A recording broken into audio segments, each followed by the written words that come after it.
Hello, and welcome back to Off the Deaton Path. I'm your host, Stan Deaton with the Georgia Historical Society, and we welcome you to this podcast for the week of November 20th, 2025. My very special guest this week is author, television host, and renovator Steve Thomas. Steve is here to talk with me today about his book, The Last Navigator, A Young Man, an Ancient Mariner, The Secrets of the Sea, which will be published in a revised and expanded edition on November 25th of this year by Abbeville Press. In 1977, Steve sailed a 43-foot wooden sloop from England to San Francisco via the Panama Canal, the Galapagos, Marquesas, and Hawaii. During this trip, Steve developed a fascination with ancient methods of navigation. He learned that for thousands of years, the people of Oceania had sailed unerringly across the Pacific without compass or charts, guided only by natural signs, stars, waves, and the flight paths of birds. In search of this secret knowledge, Steve traveled to the tiny island of Satawal in Micronesia, home to Mau Pialug, one of the few surviving navigators. In his book, The Last Navigator, Steve tells the story of how he convinced Pialug to accept him as his student and teach him the closely guarded talk of navigation. It's a remarkable book, offering at once a clear and precise account of Micronesian wayfinding and the moving story of one man trying to preserve his culture against the tide of modernity. Now, 40 years after his original journey to study under Mau, Steve has worked with a new generation of researchers, including natives of Satawal, to prepare a revised edition of The Last Navigator, which, as I said, will be published on November 25th by Abbeville Press. All Satawalese words are rendered in the now accepted orthography, and the islanders, originally identified by pseudonyms, appear under their true names. And throughout, Steve has added a huge collection of vivid color photographs from his time on Satawal, documenting the island, its people, and its seafaring culture. The result is a lasting tribute to the spirit of the Satawalese and to the talk of navigation. Steve's book was originally published in 1987 by Henry Holt, which led to a 1988 documentary that was broadcast as part of the PBS series Adventure. In 1989, in between research trips to the Alaskan Arctic for a second adventure book and film, Steve got a call from the series publicist who also worked for a PBS show called This Old House, whose producers were conducting a nationwide search for a new host. The rest, as they say, is history. Steve hosted PBS's This Old House for 14 pivotal years from 1989 through 2003, during which the show rose to the top of PBS's list of most watched ongoing series. He was honored with the 1997-98 Daytime Emmy Award and received a total of 9 nominations for Outstanding Service Show Host, and the show received 16 Emmys. In 2022, Steve received a Lifetime Achievement Award for the body of his work. Steve went on to highlight historical restorations on the History Channel show Save Our History and green renovation across America on Discovery's Planet Green show Renovation Nation. Steve has been renovating and restoring homes for over 50 years, dating to his time in college at Evergreen State College in Olympia, Washington, where he was a philosophy major. Most recently, he renovated and restored Sea Cove Cottage, a 1905 Victorian in a classic Maine lobstering village. Steve now builds and renovates homes for clients in the Mid-Coast Maine area with Steve Thomas Builders. I talked with Steve recently about the new edition of his book, and we had a wide-ranging discussion about his career as a writer, renovator, and television host. As you will no doubt be able to tell, I am unabashedly, unreservedly a Steve Thomas fan. My conversation with Steve Thomas begins now. Steve Thomas, welcome to our podcast. Well, it's great to see you again, Stan. It's been how many years since we did that? This old 18. House 18. Well, I was going to say who's counting, but you are. Yeah. Well, as a historian, you were here in 2007 as the keynote speaker for our annual meeting, and the This Old House project goes back to 96. So I hate to tell you how long that's been. Yikes. But Mills Fleming, your good friend, says to tell you hello. Oh, good. He's still here and in that house. Yeah, they're absolutely. Still in the house. Still in the house. Still in the house. Yeah. So as everyone can hear, you and I have known each other for many years through our work here, and by virtue of you revising your book, originally published in 1987, The Last Navigator. We have had the opportunity to come together again. So, congratulations on this publication. Well, thanks, and thanks for reaching out. It's a great pleasure. And if you'd had my right cell phone, you could have reached me a lot earlier. I was wishing somebody happy birthday every year on your birthday. It just wasn't you. But I was Well, they were trying. very tolerant for all those years. They were. I was doing my best. Yeah, absolutely. Steve, people who know you from all of your work on television may think, yeah, this is a guy who knows his way around a workshop and he knows tools. But when you pick this book up, you recognize immediately this is a work of serious scholarship. This is a work of cultural anthropology. It's a work of history. It's a work of journalism, travel narrative, navigation, obviously. But there's serious scholarship in this book. And my first question to you is, when you were approached about revising this book, I know that you had not forgotten the material in the book, but I don't know how closely you had sort of kept this in mind all these years. And where I'm going with it is, I know when I've looked at things that I wrote 30 years ago, I sometimes think, what happened to that person? Who wrote that? Yeah, You know, I know. could I do that now? What was it like for you to revisit this after all this time? Well, so one of the guys, and his picture's in the book, Raffi, and I'll send you some shots and you can put them up on screen if you want to. Mm-hmm. He was 16 years old, just graduating from high school, when I was there the first field work season, 1983.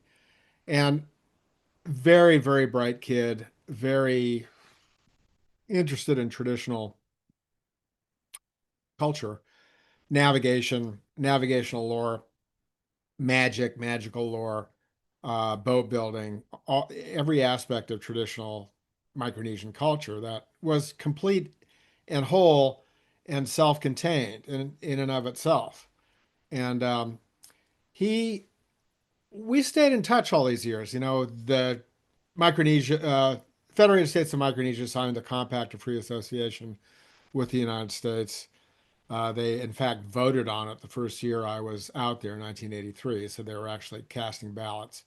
And it was finally approved by Congress. And that makes them not a protectorate of the United States, but it's a status sort of similar to Puerto Rico. And they have right, they have, they're not U.S. citizens, but they have the right to come to the United States, study in the United States, serve in the U.S. Armed Forces, and so on. So a lot of younger guys were trying to go to school in Hawaii, and some of them ended up getting jobs with the government, the FSM government in Washington, and so on. So there was a bit of an outmigration of the young talent that should have been studying traditional navigation back then, which is understandable given, you know, they saw this new, great, brave new world coming along and they wanted to be part of it. So Raffi and I stayed in touch all these years. He did 4 tours of duty in the Middle East in the U.S. Army, settled with his beautiful wife from Woliai, who I also happened to take a picture of when they graduated from high school. And Tom, it's Thomas Raffi. So Tom said, "So how did you know that was my wife?" I said, "I didn't. I just took a picture of the prettiest girl there." And he laughed. So I had all the tapes by then. I had 50 hours of tapes. I had 5,000 photographs. I had digitized a lot of that stuff. Um, all of the background material, my notebooks, journals, translations. I would translate and transcribe stuff in the field, everything in the field, and check it with my informants, my family basically. And so I had all this documentation that was extensive. So you could go back and check a tape because everything was annotated. It was tape 32, side A, 123 feet. Mm. So, everything was cross-referenced and preserved, and it's all in an archive at the University of Hawaii, Manoa. And that came through. I was at several of the meetings of the American Association for Anthropology and Social Anthropology in Oceania.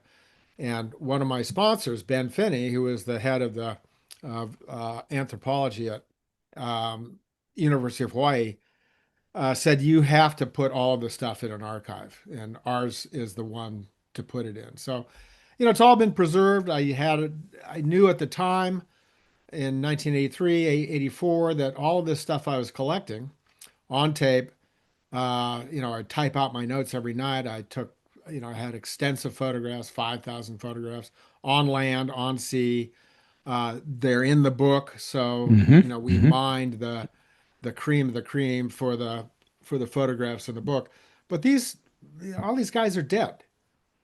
This is a lost set of skills. So Rafi said, "Look, you've got to." I handed him a drive with all of the stuff on it, and he said, "Wow." And he said, "You've got to revise the book. You got to replace the pseudonyms with the original names because that's a lot more useful to us, Satawalese. You've captured a moment in history that we'll never see again. And we, who are 20 years younger than you are, will never see again." So he, and by then, a woman who works at the Keck Observatory on the Big Island got very interested in this. And she's a recording specialist among being an electronics technician. And she said, I'll digitize all the tapes. I will clean them up, but leave all the ambient sounds so it still sounds like you're on Satawal. I said, I can't pay her. She said, I don't need to get paid. I don't want to get paid. She just was attracted to this. She picked up the book when it first was published and it resonated with her. And so between this woman and Thomas Raffapi, they and myself, of course, we replaced all the names, all the pseudonyms with their existing names, and then the big thing was re to replace all of the orthography. I had come up with my own phonetic orthography because there wasn't an orthography. The Hmm. Japanese had one, and it's a very good one, but all of that scholarship was in Japanese. And so I came up with a phonetic orthography that was consistent throughout the whole range of the language. And she's actually been given a Satawalese name, Leorman. So Leorman and Rafapi went through, replaced all the orthography. We verified all the names with Rafapi's brothers, who are still in Micronesia. One of them is a navigator. Well, they're both navigators. One's a Western trained navigator, one's a Satawalese trained navigator. They said, I don't think you got this right. I said, yeah, I do have it right. They said, no, I don't think you got it right. I said, yeah. So look at tape 22, side A. Pialig said it was this. Urupa said it was this. If you guys have a different idea about it, that's fine. We can put it in a footnote. But our masters gave me the story like this, and I verified it with them. And so, they were able to satisfy themselves. So these are now middle-aged Satawalese men that everything in the book was accurate, Hmm. which is quite an amazing situation when you think about it. I mean, the very forces that serve to destroy oceanic navigation, which is the technology of the West, Hmm. now, ironically and thankfully, are helping to ensure that a little piece of it is preserved Hmm. because there is, guess what, a Starlink setup on Satawal Island that's powered by, some solar panels. Hmm. So they can communicate, which is good and bad. But this is the good part of it. So everything, as I say in the preface in the book, everything has been verified. All questions have been run to ground. All outstanding concerns were satisfied. Anything that might offend a living family member has been, because, Pialig was a very strong character. I mean, he Hmm. was very uh, forceful in his statement of his opinions. Uh, Hmm. You made that clear. Yeah, Yeah. several Yeah. times. I Yeah. mean, I was like, whoa.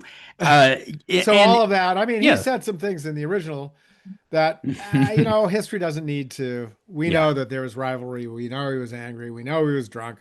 We know all of this stuff. And, the super hard edges don't need to be there for us to hmm get who this man is and why he was so concerned about saving his own culture. So, it's the definitive work, which is it's a great privilege to be able to go back to something that you published 40 years ago. 1987 is when the hmm first book was hmm published. hmm And with the sons and grandsons of the original participants, informants, I hate that word, but that's what it's called, hmm um, be able to verify everything, track everything down, and have them, the Satawalese, say, this is our book. This is a snapshot of who we are, who we were, what our masters did and said, and we have the photographs and we have the audio as well. So it's a snapshot.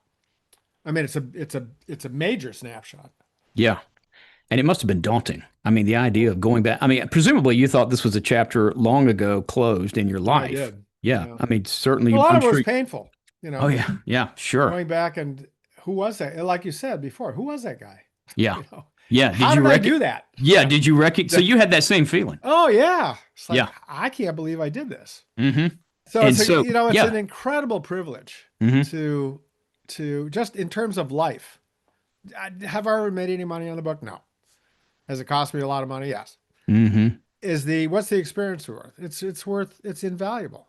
I mean, who gets to do this? Yeah. I mean, And to do it, it's come like back going to the twice. moon. Yeah. Yeah. And to do No, it nobody's twice. done it. Yeah. What did it And feel nobody like can do it now. nobody can do it now? No. A moment in time, and we'll talk about that in just a minute. So, what did it feel like? And I hate to say this, but what did it feel like now that you're kind of and I'm putting quotes on it, the old guy in the story? You Oh, were the that's a young man great in the question, title. Stan. Yeah, yeah. Um, is that But you or me? that was me. In talking Oh, with these people, and talking with Tom and Jet, I believe is her name. yeah, Jet. Yeah. Um, they're the younger people coming to the elder, looking for wisdom and clarification, and looking for you to do this again. And what was that like? Well, I As you think mentioned. the overwhelming sense was, for me anyway, was this is this is a promise that I made, and Rafapi and I share this, and Jetta also obviously participates in it, or else she wouldn't be doing what she's doing. But this is a sacred obligation that we undertook to they're called a rap, which means master, but it means trunk or base. So the trunk of a breadfruit tree sprouts new sprouts, and from those sprouts grow new trees, and that's why they're called rap. So yeah, it's our turn to be the rap, and the mastery, the knowledge that we have, is embodied in the Last Navigator. So it's this. I mean, you must have that sense as a historian, and leafing through some of the manuscripts and documents that you're able to access there. And you were at a pivotal, I mean, you are, right there in the middle of the Sermon's March to the Sea ended up in Savannah, right? So talk about a hmm pivotal moment in U.S. history. You as a historian can't fail to understand how tenuous that was. Right. And, that we don't have to go into modern politics, but, there are countries and cultures and great systems of thought all reach points at which something really critical has to happen. And I understood, and Rafapi understood, and Jed understood, and the Sadawalese understood. Metawelur and all the rest of them understood that we were together at this period where we had to preserve this. That's a long Um, way of saying that yeah. it No, it's. was, you realize it's not about you anymore. hmm It's just not. So after working on this book, Steve, you then did a documentary for PBS about this whole project, and it was that I think that launched you into your long career on this old house. So I have that right? Yes. Yep. hmm And again, somebody was asking me about this in an interview the other day, and I said, you just go, you just start and you go, and you keep going. And so I did the book. I was there in 83, started in 82, did a year of preliminary research. First fieldwork season was 83, second, second fieldwork season was 84. Uh, I had talked to Pialig at that time about possibly doing a film, Hmm. and I try to figure out a way to do a film. And so my wife and I went off to go skiing in Switzerland when it was still affordable. And we finished the trip in Venice, and we were sitting in a trattoria, ironically, well, not so ironically, it's right across from the where they repair the gondolas. And this guy, and we had this book, um, 10 Walks in Venice by J.G. Links. And this British guy said, "Oh, are you enjoying that book?" I said, "Oh, yeah, it's great. It's wonderful." Because just 10 walks in Venice. I said, "Why do you ask?" "Well, J.G. Links was one of my father's clients." And I said, "Well, who's your father?" "Some famous literary agent in London." And I said, "And what brings you here?" And so I tell him about The Last Navigator. He says, "That would make an excellent film." I said, "Yeah, it would, actually." So we put it together. I mean, how random is that? That's about as random as you can get. Hmm. Um, and so and again, this was when you could kind of bootstrap a documentary film for $120,000. Hmm. And we did. Hmm. We got paid a little bit, not much. Yeah. And off to Micronesia, I went out early and chartered a, guy's yacht, and we sailed to loaded the film crew aboard. This was film, by the way. Hmm. I was just talking to one of my colleagues about it. This was 16 millimeter film with a Nagra recorders and sound rolls, and it was in the real days of documentary Yeah. filmmaking. Nothing digital. Nothing, no. And we shot the film, and uh, it was Channel 4 Britain, WGBH Boston, Hmm. German television, and on the Australians put some money in too. And so I was working on the U.S. version at WGBH in Boston, and the publicist for the Last Navigator for the adventure series was also a publicist for This Old House. So she calls me up, and I happen to be renovating my attic in Salem, Massachusetts. We bought an old house because on the side I bought old houses, renovated them, sold them. I was the guy in the Hmm. trenches, and still am, Hmm. by the way. Yes. Um, and she said, "What are you doing?" I said, "Oh, I'm renovating my house." And she said, "Oh, I didn't know you did that kind of work." She said, "Yeah." So she said, "You should talk to This Old House. They're looking for a new host." So my wife, Evie, comes home from work, and I said, I had this weird conversation today. And she said, "What?" I said, they said I should apply for the job at This Old House." I said, "I'm not going to get it. So, I mean, why would they hire me?" She said, "They're going to hire somebody. So go." And, they hired me out of 412 people or something like that. And, Hmm. here I am. And here you So, are. Yeah. yeah. And then to be able to go back to Last Navigator Hmm. and back to writing, actually, I mean, I don't know if you're as old as I am, but you're getting up there. But you start to think about, Yeah. No, I know that you're in your 70s and you don't look it. yeah, You right. at all. I'm a little bit behind you there. But that was one of the questions I was going to ask you was, have you been writing over these intervening 30 years? Because you're quite the good writer also. I want to go all the way back to your philosophy days and talk about this a little bit, but you did Well, you yeah, you write scripts, you write Mhm. magazine articles, you write scripts for keynote presentations. Mhm. I mean, you write all the time. It's not the same kind of writing as I mean, I'm working on another book. Well, I'm working on two books. Um, one is an archive book, which is a private monograph for the Satawalese, Mhm. working with the same crew, the same group of guys, and Jet. We pulled a lot of the material out of the archives. And Raffapi wanted to check and modify the translations, which he did because we had the tapes, so he could go back to the original tapes. And and a lot of the stuff is some of it's secret, and the very secret stuff was the Etong, which was secret when I published published it in translation in the Last Navigator, is still secret. Raffabi says, look, you and I were the last two students that Puitok, the master, had. We were the last Hmm. two. You know, a white guy from Boston, you know, they called me the American Palu, the American navigator from Boston, Hmm. and Raffabi, this, you know, handsome, very bright kid from Satawal. So what does that tell you? I mean, it tells you that this is, I trust you guys. And then he died. He died between the 83 and the 84 trip. Hmm. But thank Hmm. God I have it all recorded. So that's still secret and it's in the archive book in translation, Hmm. but not in the original Satawalese. So the only way that a Satawalese guy is going to, or woman is going to be able to learn this is to understand how important it is and go back to somebody who knows it and In yeah, go ahead. and be trained. Hmm. So the depth to which I ended up penetrating Satawalese culture surprises me even now. And so back to one of your original questions is, you know, I look at that and I say, wow, could I do that now?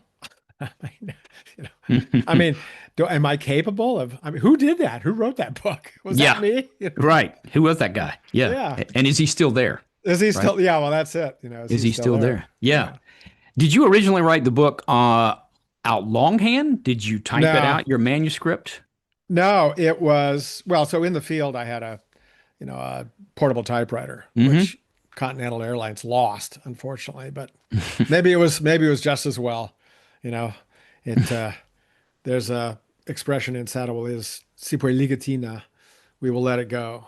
So you get in an argument, you know, and you know I really piss you off, and you say, "Okay, Steve, si puoi ligatina," and you throw it away, you throw it into the sea, and it's gone. Mm. Mm. So you know maybe it was time to throw that into the sea. So I wrote it on one of the first Macs. Ah. First I had it was right when the PC just came out. Hmm. I wrote some of it on a borrowed IBM, you know, laptop, not laptop, it was before laptops, but you know, the first IBM, that one that Yeah, was like that. desktop. Hmm. And then I had a dedicated word processor, and then I got one of the first Macs. So, But yeah, because I know that I've seen pictures on social media of you working on this revision and you're working on a Mac. And mm, I wondered, did you have to convert something to digital files to be able to revise now? oh, that's a good question. So so Holt, maybe more detail than you want to know, but it's kind of No, the go ahead. arcane. As a historian, you will have a exquisite appreciation of the arcane. Yeah, absolutely. Yes. Indulge yourself. Go right ahead. Yeah, right. So Holt did the first edition, Henry Holt. Hmm. Hmm. McGraw-Hill did the second edition. Oh no, Ballantyne did a trade paperback, one of the little paperbacks. Yep. McGraw-Hill did a edition. Ragged Mountain Press, which was an imprint of McGraw-Hill, did another edition. So there were four editions. And then they stopped, McGraw-Hill stopped publishing it. And Evie said, "Oh, we got to go get the rights back because the rights, you have to request that the rights revert," which they did. And they said, "Can we get the files?" So they sent us the PDF files, Mm. which now, of course, you know, no big deal. Yeah. You can just digitize. Yeah, I mean, they are digitized, but you can drop them right into, you know, Hmm. Microsoft Word, and then you have to go correct them. But you know, so we had a digital version of it, Hmm. and then I could So work from that. yeah. So it But wasn't that. everything else Yeah. was all, you know, journals, notes, notebooks, because I carried a spiral bound notebook all the time with, you know, a couple of mechanical pencils, and I would take notes through the day and night. I generally carried a bag of cameras and a tape recorder, I had two underwater cameras and two Olympus bodies with a bunch of lenses. So, I was a walking, recording studio basically. So I had all that stuff, so I could go back and flesh it out with all of that. And then, of course, I had the photographs, which were invaluable. Yeah. And And then, physically, yeah, go ahead. well, so once from word processing, it's interesting now. Hmm. I mean, all these terms that we have, and you're much more familiar with this than I am. Galleys and so on. It's just once it goes into Adobe InDesign, it's a book. You know, Yeah, right. Yeah. you But know. you still have to read through it, right? And make Oh sure yeah, everything's, yeah, yeah, yeah, everything's yeah, yeah. spelled correctly, which is a big deal in this book because there's a It's a lot of big deal, yeah. strangely spelled names and words and places and things. And the orthography was all different, so. Yes, absolutely. And a lot of appendices, even for the lay reader who you mentioned the scholarly edition that you're publishing, but even for other people, and as you say, really for the Satawalese, there's a lot of information here and a So lot of so the stuff. scholarly edition, the scholarly book is a different book. Yeah. Yeah. And this is where it gets interesting because the Satawalese are this is still considered the stuff in the scholarly edition is it's all a very so at Otalig's all of his knowledge and rites and rituals and chants and incantations and secret knowledge and magical rites and magical uh, procedures to call the breadfruit and so on. They're all in this volume, and it's specifically for the Sadawalese. So it's privately printed. It'll be a book. It'll be a real Yeah, book, absolutely. Hmm. professionally done, Hmm. but it's privately distributed to the Sadawalese. And recently they've become, as they should, um, alarmed by the uh, the fact that AI models can basically scoop up all this stuff and use it to train, their models. Hmm. So it's not even going to be electronic, except on my computer. Yeah. Wow. And but to be clear, this book has 10 appendices Yeah. of some pretty technical stuff in here. The Fighting of Stars, for instance, Appendix 8. I'm just flipping through it now. Something called, I think you can pronounce this. Is it Wufanu? Wolfanu, yeah. So Wufanu. Hmm. that's the uh Wolfanu means gaze at the island. Literally, that's the Hmm. translation. And Hmm. so they come in long chants. I sit on Satawal. I go rising in my lap on truck. Chuk. I sit on Chuk. I go setting my lap on Satawal. I sit on Satawal. I go under this star. So it's the navigator's start chart case. Yeah. So these are the systems of navigation, Hmm. systems and the lore of navigation. This is what you learn over years and years and years Hmm. of your apprenticeship. And one interviewer the other day asked me, I was on 207 television, which is a magazine show here in Maine. And Don Corrigan is a great interviewer, old guy like me. And he's going blind now, like the Hmm. Micronesian navigators. Hmm. So he can't write. I mean, he can write, but it doesn't do him any good because he can't read it. But he just remembers stuff. So he'll Hmm. pick the story. He'll pick the thread of the story and follow that through. Hmm. And he, he became fascinated. I lost my train of thought, but he he the fact that well, the similarity between Don and these guys is that you have to commit everything to memory. I mean, this is a Hmm. um, he asked me, were you at any point able to become a navigator, a Satawalese style navigator? Hmm. And I said, well, at one point, Pialeg said, I've taught you everything I know. I don't have anything else to teach you, which kind of threw me for a loop because I thought, well, just like that. But Yeah. going back, it was the time in my apprenticeship when I should have taken command if I had been Satawalese. It was the time in my apprenticeship when I should have become a captain myself and started voyaging. Because the tradition is the master teaches you everything he can, and then you go off and you start voyaging. And as you voyage and you gain experience, uh, navigating, dealing with crew, dealing with fear, hunger, storms, broken canoes, all that kind of stuff. Then you go back to your master and you learn the next lessons and then the next lessons and then the next lessons. So it's peeling the onion. So it's a lifelong pursuit. It's Hmm. not just a graduate course and you got your PhD and see you later. Good luck out there in the job market. You know, Hmm. this is this is a lifelong commitment to your craft and art and calling, and it's a lifelong commitment to your master and he to you.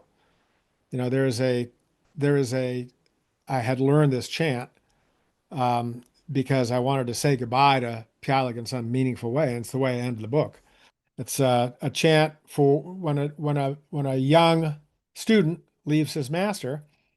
He says, "I am leaving behind me the canoe of Palulap, which is Palulap's the great navigator, but you're saying to your master that he's Palulap. I'm leaving behind me the canoe of Palulap, for I reach ahead, I reach behind, I reach behind, I reach ahead. After my voyage, will you still hold me?" And the navigator, the rap, the master is to say, "After your voyage, I will still hold you," which Pialig did. So, and I didn't, a lot of the stuff I kind of got it at the time, Hmm. but you go back I mean, you've experienced this many times in your scholarship as a historian. You read some original stuff and you think you get it, and then you read it the second time, and said, "Well, maybe I didn't really get it." And you read it the third, the fourth, the fifth time, and then you come back to it 10 years later, Hmm. and you say, "Oh, wow, I really didn't get it at all." And it's Right. like, you know, Yeah. And it hasn't changed, but you have. yeah, yeah, Yeah. And there were several times in the book where and clearly, this is when you're really reading a different edition because you say, 40 years later, I'm mm, older and I understand not just the physical stuff like gout, but all of it, his anger, his bitterness yeah, that seemed to at times leave you as a young man somewhat astonished, I think. But now you said, of course, yeah, it's completely understandable that he would yeah. feel that way. You landed on that island, obviously, as not just any ordinary 30 or 31-year-old, which I also thought it was really funny at one time. You proudly told him, I'm I know. 31. And he said, Oh, all Oh, of really? 31, Steve. Wow. Yeah. Yeah, Yeah. That was a very telling moment. I know. But I felt like a real idiot. yeah, you It's like, shrink down, right? Yeah. I sure did. Yeah, yeah, you thought you're something. But it's the point I think that we all have, right? You're 30, you feel like you knew how to sail and had sailed around the world already at 30. Did you know the star stuff fascinates me, I confess. I mean, even now I love to look at stars. I have no idea what I'm looking at, but thank God, we can all use Yeah, these things and exactly. go, "Oh, that's Venus." But you knew all that kind of stuff already, did you not? How much did you learn from him about the stars? The fact that they come up 4 minutes later. I mean, you knew all that. Well, I knew that, but it's a different, and I get into this in the book. It's, Hmm. the difference between Western navigation and Micronesian navigation, oceanic navigation, is, they have some interface because both systems have to solve the same physical problems, Hmm. figuring out the course to an objective, maintaining your course at sea, figuring out distance run, and correcting for errors in steering, leeway, storm drift, whatever, and finally getting to your island. But then on the Micronesia, on the Satawalese side, that's just the beginning of the mythology. And on the Western side, that's really the beginning of the science, if you will.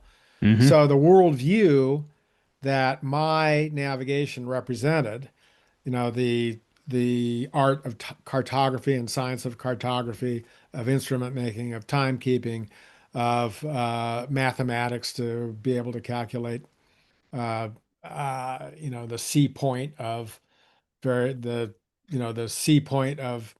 So Western navigation is like, the big problem. We were just talking about Cook as we started. The problem, the navigational problem that the West faced was, how do you figure out longitude? Latitude was Longitude. fairly easy, but longitude was not. So Right. Right. the Some way, great books written about that. Yeah. yeah, Yeah. fabulous books. Hmm. And, I mean, the problem of longitude is what just basically discovered the Pacific, you know. But that whole backdrop to my form of navigation, all of that's been superseded by GPS now. Hmm. But uh, as I learn more and more about his navigation, if you picture, my skill set and understanding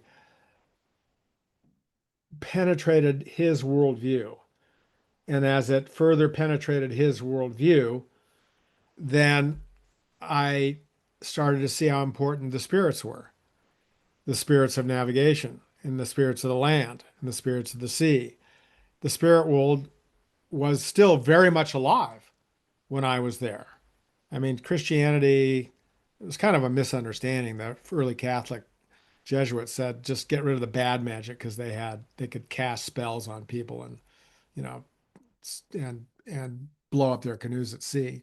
Hmm. So just don't use the bad magic, but keep the good magic. But they misinterpreted it. There was it happened up in the islands and around Truck, and it worked its way down. But the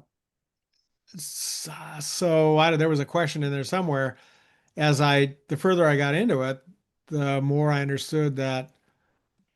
Uh, I mean, what you're looking at when you're looking at the firmament in Satawal, from a Satawalese point of view, is not just the stars and their places and how they rise and set and so on, and the storm stars that cause bad weather.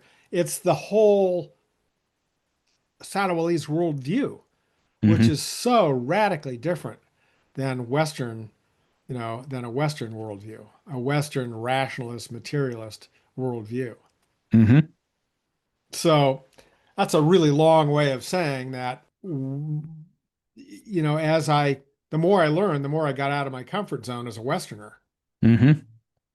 But some of that, where I was going with that, I guess, is that some of that, the stars and whatnot, you had to use those. You used a sextant, for instance. Yeah, You had yeah, you yeah. the. In fact, I was going to say your way of navigating as a Westerner has sort of gone. I think someone could write a book about that, right? Because most people probably who sail now don't know how to do what you knew how They to don't. do in 1978.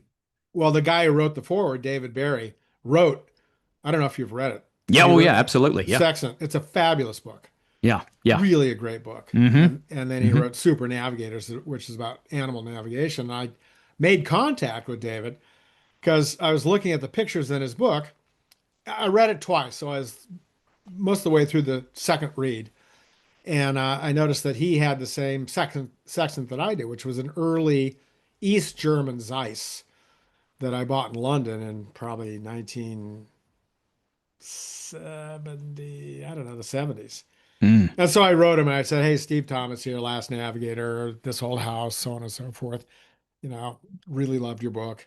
Turns out we have the same sextant, and it your book um, prompted me to go pull it off the shelf and pull it out and tune it.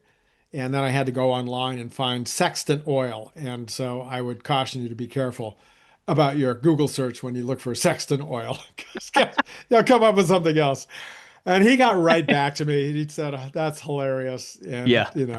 I've read your book. It's a great book." And then somebody suggested, "Why don't you see if David will write the forward?" And he graciously did. Yeah. It's terrific. Yeah, we've become friends ever since. But you know, the the I talked to a lot of guys here in Maine, and the older generation of lobstermen are dying off now. But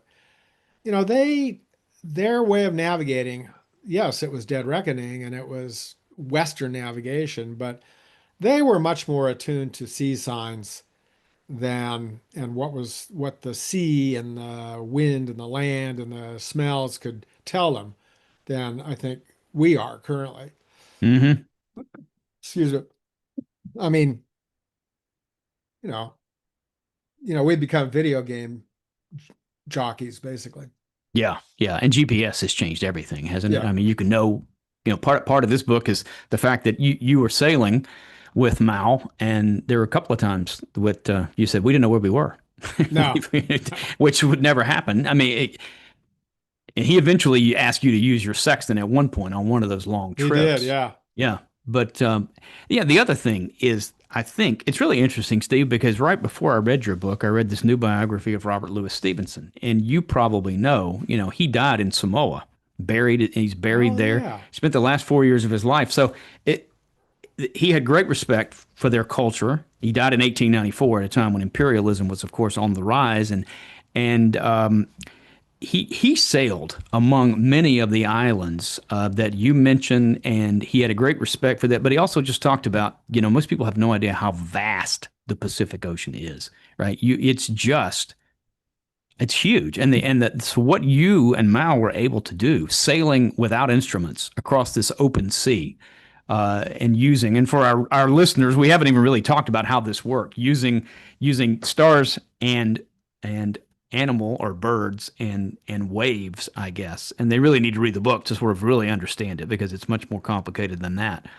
But No, it's a good read, even if you don't want to, delve into the arcane aspects of navigation. I mean, it is well, a lost world. it is absolutely a lost world. And one of the questions that I had, and I know you probably get this, and I apologize ahead of time because but did you remember all that he taught you in those intervening years when you were standing there with Norm and Tommy and doing I mean, with all that, did it settle into, because you make a point of talking about memory is really the key to all this stuff because it wasn't written down. You wrote it down. It's highly technical in terms of being able to use it. Did you come back to this book and was it sort of like a refresher course again, or had you carried this with you in your memory for 40 years? Well, a lot of it I carried, but it was a deep refresher course. Mm-hmm. Um, uh, you move on to other things. You're in the middle of Mm-hmm. what became the most popular half-hour show on regular series on public television, and then, Mm-hmm. the History Channel, and then Discovery's Planet Green, and then Mm-hmm. Habitat for Humanity, and, juggling family life and having to, support a family and, pay for college and all that stuff. Yeah, Um, I fell in love with it again, coming back to it. I really did. And I'm eternally grateful to Thomas Rafferty for bringing me back, and to his brothers, and to Jet D for Mm-hmm.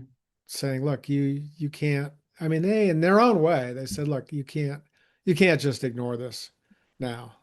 You're the only one who can do this, Mm-hmm. and we can help, but you got to do it. You got to do it for Satawal. They didn't Mm-hmm. say that, but that's what was there. Yeah, And to be able to, I had left it behind. It sure. was, life moves on. Yeah, but you'd never lost your love for water. No, no, no, no, no. I mean, I can, I'm not on the water, but I'm across the street from the water. You're very close to it. Yeah, and have lived on an island. Yeah. And No, I grew up uh, on the water. I mean, I grew yeah, up surfing and sailing. So yeah, a yeah. lot of this stuff, for an average anthropologist who, went to the University of Chicago and grew up in Milwaukee or whatever, the sense of, when I got on when I first sailed a Micronesian sailing canoe, all the guys were in their canoe houses wondering what this crazy white dude was going to do.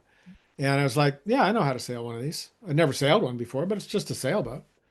So you get on and you sail it. And they're like, wow. Wow. And the sail you built worked pretty well Yeah, too. it did. That helped. That was Yeah, my big in. yeah, that That was helped. my big in.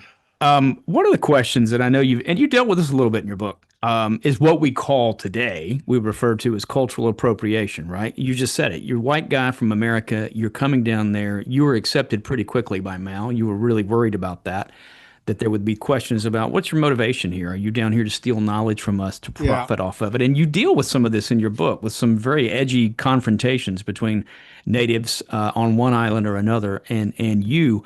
When the book was published in 1986, and I know you went back and did the documentary, but did you have to deal with issues with Satawalese about, hey, Steve's I mean, he looks like he's Yeah, a I millionaire now did. because of us. I did. Yeah, I, yeah. yeah. And That's difficult, I'm sure. that was painful. Yes. Yeah. And I have to thank Thomas Rafferty for saying, that's not what you guys, the rumors that you guys are hearing are just not true. Hmm. Yeah. And that's not what happened. And, he really carried the water on that one. Yeah. But yeah, it's painful and you're just a Yeah. target. Yeah. Whatever your Yeah. intentions are, you're just a target. Absolutely. Yeah. So I want to go back all the way. One of the things you mentioned in this book, and I already knew this about you. I remember when I first met you, you were a college graduate. I think it was Evergreen State Yeah. College Evergreen State College. in Oregon, and you majored in philosophy. And one of the things you said in this book is early in the '70s, after you graduated, you were going to go on to do graduate work I in was philosophy. So at that moment in time, what did you see your future as being? Were you going to become a college professor? something. I Okay. was a pretty good student.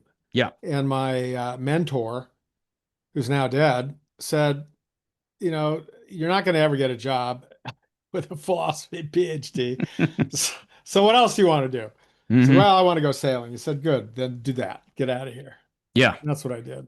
And did you simultaneously learn, because you're obviously a really skilled carpenter as well, even though it's funny, on this old house, you had to be the guy who acted like, I don't know how you're doing that. Right. When you clearly knew how they were doing that because you've done it yourself many times and were doing it, as you mentioned, long before you got on that show. How did you learn those skills? My dad used to buy, renovate, and sell houses. My grandfather was an Episcopal minister in the Alaskan Arctic. And, being an Episcopal minister in the Alaskan Arctic, you were a, a hunter, a fisherman, a dog sled driver, a carpenter, a Mm-hmm. plumber, a roofer, a painter, you know, and Mm-hmm. everything else, and a surgeon and a lawyer. And so it kind of, my dad used to buy, renovate, and sell houses as his family grew. Mm-hmm. And that's what you did. Yeah. You bought, renovated, and sold houses, and he was not a trained carpenter, but he had what they used to call moxie and would just get in there and do it. Mm-hmm. And the tool kit was not nearly as extensive then as it is now. Mm-hmm. And he was what we would call a weekend warrior, but he got it done. Yeah. And you got a So job as a ship's carpenter, right? You're I working for a did, ship's yeah, carpenter in France. And so is yeah, in that the where you south of really France. learned a lot of the stuff that you I brought to picked bear? I picked it up all along the way, and in fact learned a lot on this old house from Hmm. watching, Tommy Silva, who really is an excellent carpenter, and Norm is an excellent carpenter. And you learn the best uh, techniques and tools and everything else. So and by doing it myself, and you Yeah. still learn. You always And learn. You never yeah, stop learning. yeah. And you were doing some of that in college, right? I mean, Yeah, yeah, yeah, finding yeah, finding houses and renovating them or yeah. just I did it maybe doing odd from. jobs. I was just no. I borrowed right out of college. I borrowed what was it, 14,000 bucks from my dad. He took out a note and we bought, me and my painting partner. We used to paint houses. I was licensed and bonded and all that stuff. Mm, hmm. But Hmm. I got really bored painting houses. So I said, well, let's renovate a house. So we bought a house, renovated it, sold it. And, then I went off and went sailing and he went off and did something else. I think he kept painting and doing other stuff, but, Hmm. um, yeah. So just, The one name, and we're an hour into this interview almost, and the one name we haven't mentioned him yet. I mean, we mentioned his first name, Mao, but Mao Pialug. I think I said that right. yeah, You Pilar. can, yeah. Did you keep in contact with him after the film until his death in 2010? A little bit. He was very involved with the Hokulea project in Hawaii. And he spent a lot of time after that in Hawaii working with the uh, Polynesian Voyaging Society Hmm. and lived for much of the year in Hawaii. And I didn't have much contact with him at all after that. Of course, after that, after the film, I was on this old house. So, Yep. it was Yep. really, Yep. Different world at that yeah, point. two different directions. After the film, did you go? Have you been back? No, I have not. It's not easy to get there. I know that No, yesterday it it's wasn't not. then, and probably still isn't. And I'm not sure I would go back. Hmm. Yeah. I mean, I just talked to Rafapi yesterday. I talk to him all the time. I mean, we are technically brothers. We were Hmm. adopted into the same clan. He's adopted into Hmm. Pialig and Urpa's clan. Urpa was his father. Pialig was his father because there's no linguistic distinction between uncle and father.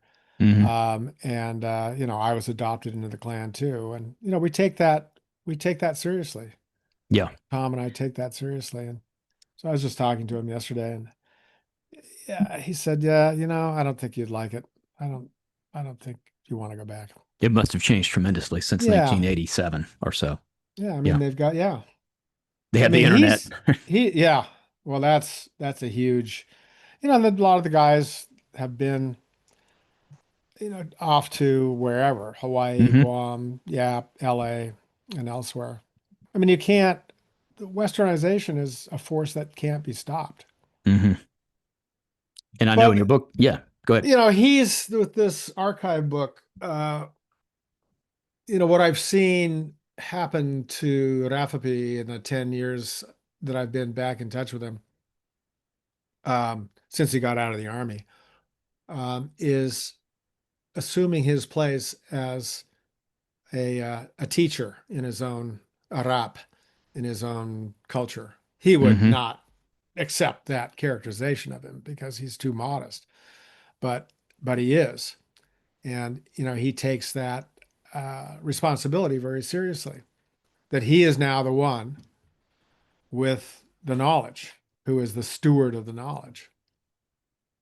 But you now are really the last navigator, right? No, no, I wouldn't say that. His brother, Metweiler, who is, if you look in the book, there's a picture of Metweiler feeding a pet booby. Hmm. And he sailed with us on many of the voyages, my second year there. Uh, you know, he's a navigator. I don't know if Ergama is still alive. He might be dead now. Stenny, big fat Stenny, who was like a sumo wrestler. I'm gonna have to ask and see if he's still alive. But Mm. Metawalur is actively navigating, and some of the other guys are actively navigating. Is it exactly the same? No, but they're still. One of the reasons they wanted this book, The Last Navigator, in a revision, and they want the archive book is so that they can teach traditional culture because they don't have a textbook. Yeah, that was my next question. One can really use this as a textbook, right? If one wants to Yeah. learn to navigate and to sail the way that you and Mal did, they can do it from reading this book. It's not Well, you just. can certainly do it by reading the book, studying the book, and then finding a master to teach you Hmm. Hmm. because it's athletic knowledge. A lot of this stuff is, I mean, how do you learn how to do I'm not I don't know that much about sports, but I don't know. How do you learn how to golf or how do you learn how to ski? I do know a lot about skiing. Hmm. You can't learn how to ski from a book. You Right. need, You have if you to get want to on the ski water. it, Yeah. Yeah. yeah, you have to get if you want to ski at a high level, you have to get a really good teacher. Hmm. So it's kind of an athletic or sing or do opera or Yeah. play the piano or whatever it is. So I have to ask, do you own any kind of a boat now? I do. I got rid of when I sold the island house. Hmm. Just think you move on, and living on an island was the logistics are intense. Yeah. Yeah. So I had at that point four boats and a dock, four boats, four moorings, all that stuff. Mm. So I sold everything and then I worked on the island for another 8 years or so, you know, doing renovation and building projects. Hmm. And when I decided that I was done with island work, um, I sold all the boats. And one of my clients gave me a classic Montauk 17 Boston Whaler. So, it's like having that is like the classic. Any of you out there who know, you know, Boston Whalers, that's the classic, the Montauk 17. So, Wow. So yeah, that's your only boat right now. it's my only boat right now. And how often do you I miss sailing. how often do you get on the water? Not very often the last 2 years. Hmm. Yeah. And you've been You know, busy we doing all things. we Yeah. all go through these stages where it's time to change it up, Yep. and kind of move off, reinvent yourself. Hmm. Hmm. Not that being off the water is part of reinventing myself, but I feel I want to go back to writing. I'm working on a house book Mm, now. yeah. Steve's old house, Okay. Yeah. and Yeah. so the questions that you were asking me, you know, and really the core of the book is it's part memoir, of course. Hmm. And I'll be calling you because you remember it. You're a historian, Okay. so Absolutely. you'll Yeah. have to tell me what Yeah. was a uh, and part how do you look at your house in a different way? Mm, And most people, yeah, you look at it. You can read Arc Digest, or you can read any of the glossy magazines, or you can read some of the the fine magazines like Fine Home Building. But how do you kind of see it from a how do you see your house the way Mal Pialig would see the ocean? hmm. How do you see it in a kind of a holistic way it's your home, that it's the place that nurtures you, it's the place where you raise your family, it's the place where recover from nightmares and setbacks and domestic arguments and celebrate Thanksgiving and Christmas and Hanukkah and everything else. I mean, what's that all about? What is Hmm. home? Hmm. What and how do you make it? How do you make it, in your own space? So that's kind of the idea. And so when you asked, well, you know, are you the same guy that wrote that book? Yeah, that's like a really pertinent question right now. Yeah. But Well, that's what I yeah. want to do. That's the way I see spending the next chunk of my life Hmm. is if I could preserve or do my part to preserve Micronesian navigation and culture, then I can do my part to preserve and teach the old way of building, which is gone. The old way of Absolutely. building is gone. I mean, you know Yeah. that. I'm Yeah. looking out the window there at Savannah. Yeah. Yeah. They don't do it like this anymore. And I was going to ask you, and you answered the question partly already. Is there a memoir in your future? Yeah, that's You this talk book is about, part memoir. yeah. After that, there's probably a memoir, but you Well, know, and you mentioned this old house, and you were, it seems to me, fortunate also to be on there, not only when that show was rising to become not just, I think, a niche favorite, which maybe it had been in the 80s, but when you took over in 89 and through your tenure, doing, I mean, this is sort of the rise of Home Depot too, right? I yeah, mean, it was yeah, totally. everybody became what you said, a weekend warrior, and you were kind of the face and voice of that. Again, timing is everything. You mentioned in your book, you said, and I quote here, I felt very fortunate as if a small door had opened in the Hmm. flow of time and human lives, and Pialig had invited me to enter. But it seems to me that you had that opportunity with this old house as well. I don't know if you feel that way, but it was a special time. Well, that's part of why you write books is to figure out. I mean, you know this as a writer and a historian. You write books to figure out what you're trying to write. Exactly. Yes. Yeah. Yeah. Yeah. And you So you're figure you going got through that in something your to, own mind, right? you Yeah. know. Yeah. Hmm. It's like what was that? Right. And I just picked up Tracy Kidder's house again. And that was kind of the iteration before this old house. I mean, there was a time, and there's still a few of the old guys around. I'm one of them. When a carpenter really knew everything. Hmm. They could design molding. They could all those houses behind you or behind Yeah. me, behind Yeah. you. Yeah. Yeah. Yeah. Those were often done by one master carpenter. I mean, the history of a lot of these buildings, so step in here. But Yep. um, Cabinets were built on site, yep, right? Everything. Hmm. molding was run on site. I Yep. mean, I guess in the South, a lot of the moldings were plaster. Hmm. Hmm. Yeah. So So that those knowledge, yeah. that's gone. Hmm. And the skills are one thing, but the mindset, the worldview is something else. And how do you capture that worldview? How do you articulate that worldview in some coherent way that everybody can understand? Not just a specialist, but everybody. Yeah. And that's what you're trying to capture in your next book. Yeah, I just said that for the first time, so thank you. Well, and that is part of the, one writes memoir, I think, to also understand oneself, right? As much as to and to explain the journey. And one of the words you mentioned when you're talking about your appendices in the Last Navigator was systems. It's about systems. And so really what you're describing is a structure, a house, and the systems, all the other things that it becomes, Yeah. or it, Yeah. and you're sitting in because I don't know if listeners or watchers are going to know this. You're sitting in Sea Cove Cottage in Port Clyde, Maine, and you kind of built that. You knocked it down to the studs. I think I read, and I've heard you say it's 1,300 square feet. One has to drastically Yeah. downsize in order to do such a thing. But you seem, I think, correct me if I'm wrong, you seem perfectly happy to be there, as you say. And I've read this. When you downsize like that, everything in it has some special meaning, and you enjoy just being in that space of the house. Well, people say it's really a small house, and I'd say, well, I think of it as a big boat. Right. And Yes. and the Yes. dirty secret to downsizing, by the way, I'll tell you this, but you can't pass it on, is storage. Ah, okay.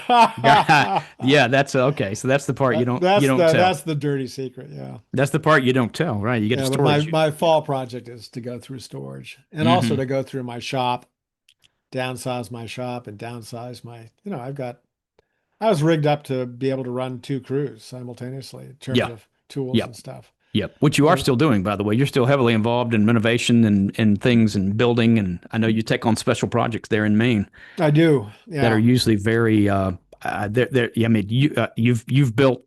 I've watched you do all this on social media. Is the only reason I know. You've built. I know a pier there. I think a concrete pier, or a Yeah. dock. Have I got that Yeah. right? And then Well, you I built. project managed it. I can't say that I built Yeah. it, but I project managed it for the owner. Yeah, yeah, and you've done tremendous renovation, porches. You did a front facade of a house, I think, last year about this time.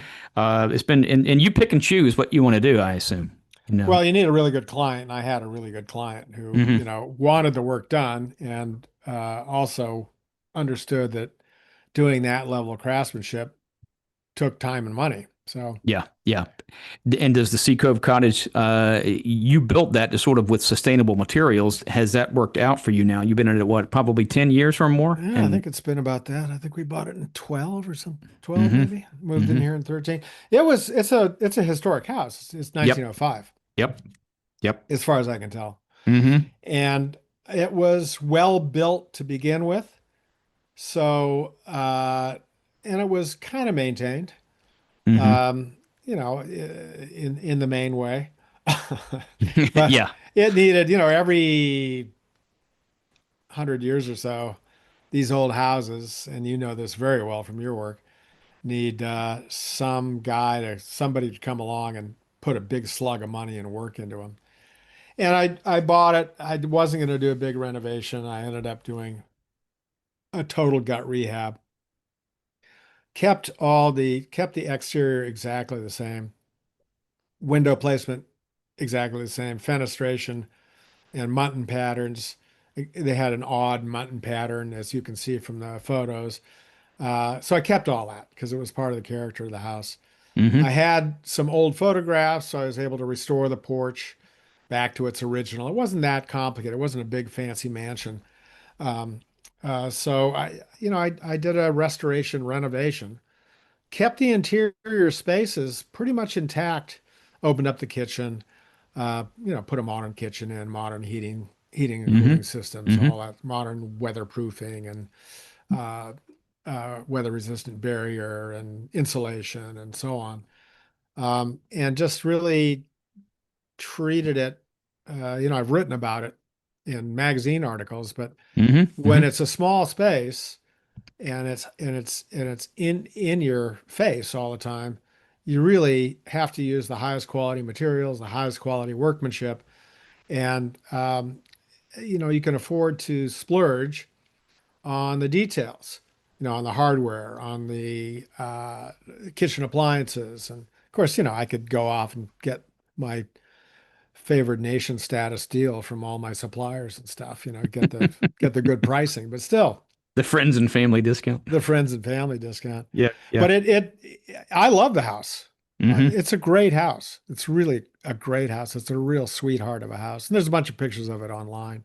Yeah, I was going to say, and anybody who wants to see this, and you got a wonderful compass rose on the front porch. So I Yeah. really enjoyed Yeah. that video of you all trying to figure out how to sight Yeah. it. Where it was.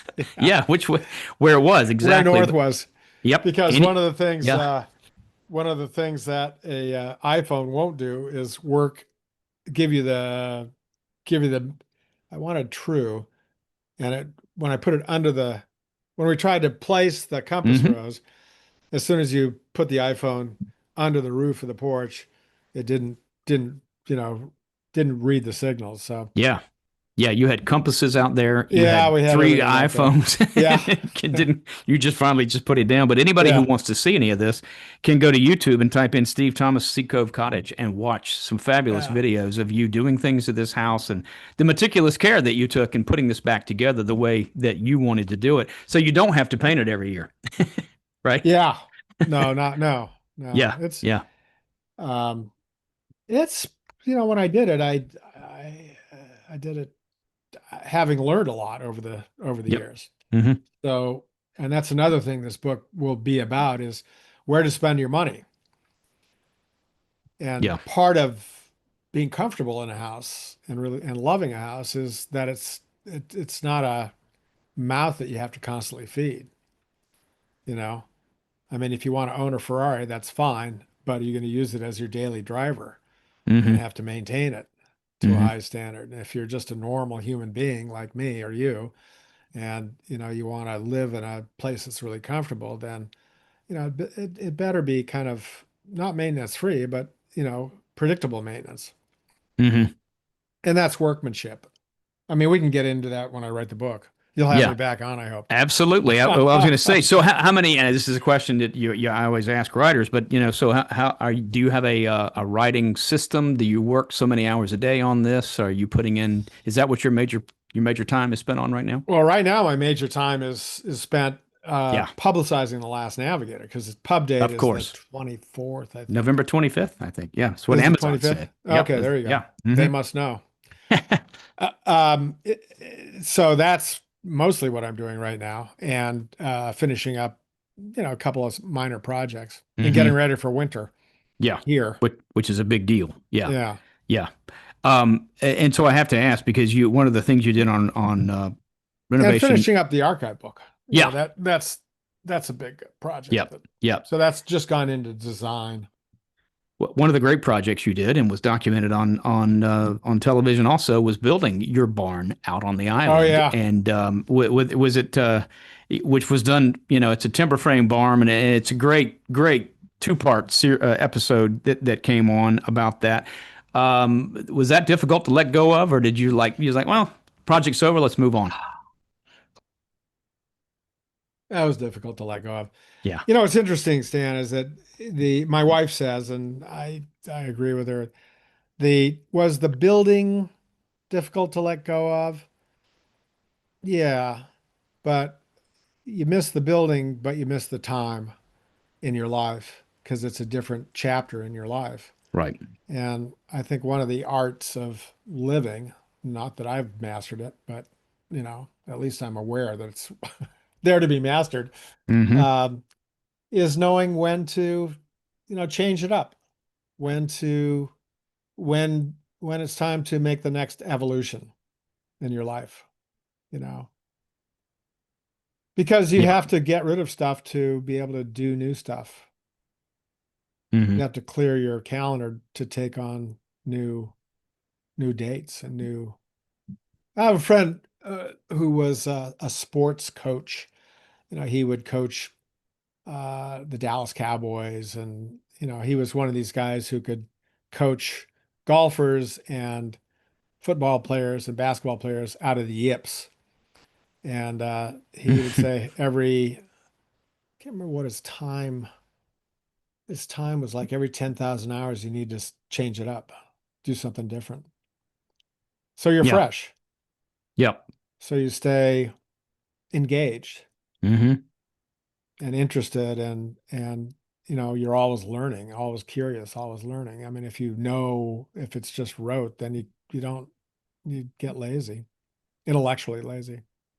Well, you mentioned at the very beginning of this conversation, you were talking about, I think, the original owner of Abbeville Press. You said he was a polymath, and I actually wrote down on my notes before you and I talked. I think that describes you as well, because as Well, I I don't know mentioned, about that. I think you're that's you're way too generous. well, you're a sailor, you're a carpenter, and these are not skills that come lightly or easily. I've always wanted to be able to build a bookshelf because I've got thousands of books, but I don't know how to use tools. I mean, no matter how much This Old House I've watched. And as you know, those are all available now. There's an app, This Old House, where you can pay by the year, and you can watch every episode that you were ever in. Who thought that would ever be possible? Exactly. You never thought it, and you can dial them up, and I am working my way through the Winchester project as we speak. Wow. But yeah, watched You Visit Falling Water just a Oh, night or two wow. ago.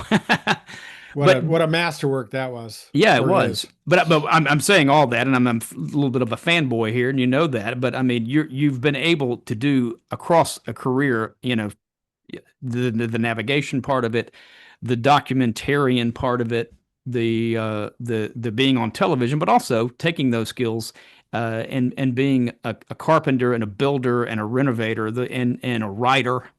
I certainly am in awe of anybody who can write like you've done. So, congratulations on all of it. As I Well, wrap up this thanks. interview, I want to be mindful of your time. I've enjoyed every minute of it and could probably bust your chops for another 2 hours, but I won't do that today. But congratulations on the new edition of this book. It's very handsome. I want to hold it up for those who haven't seen it. It'll be available November 25th from Abbeville You can Press. pre-order it too. Absolutely. Yep. And Bookshop.org, Amazon, Abbeville Press, and what's the other one? Oh, Barnes and Noble. yeah. Yeah, we tend to forget about that one, but yeah, Yeah. that's there too. And you can see a lot of what we've been talking about, your articles that you've written at stevethomasHome.com. It's a great place, a great resource to go and find out about all things Steve. Steve, thank you for your time. Thank you for entertaining us and teaching us across so many years. Well, you're very welcome, Stan. And it's great to see you again. And I appreciate the fact that you have kept up this friendship over all these many years. Absolutely. The pleasure has been mine. I thank you for that. Okay. My thanks to Steve Thomas for joining me on this podcast. You can find out more about his book at abbeville.com. That's ABBEVILLE.com, and at stevethomasHome.com. stevethomasHome.com. His book will be released on November 25th. The hardest working producer and engineer in show business, the producer of this podcast, as well as the czar of our Tallahassee office, is our very own and indispensable Brendan Cannonball Crellin. Learn everything about the Georgia Historical Society at georgiahistory.com and the Georgia History Festival at georgiahistoryfestival.org. If you're a fan of Today in Georgia History, and who isn't, check it out at the completely redesigned website at todayingeorgiahistory.org. You can see it and hear it currently airing twice a day on TV and radio on Georgia Public Broadcasting. You can find our podcast anywhere you can find podcasts, including YouTube and YouTube Music. You can also find Off the Beaten Path on the podcast app on your phone, and I would ask you to please leave a review on the Apple Podcast app, which would be most helpful and appreciated. Be sure and like Off the Beaten Path on Facebook as well.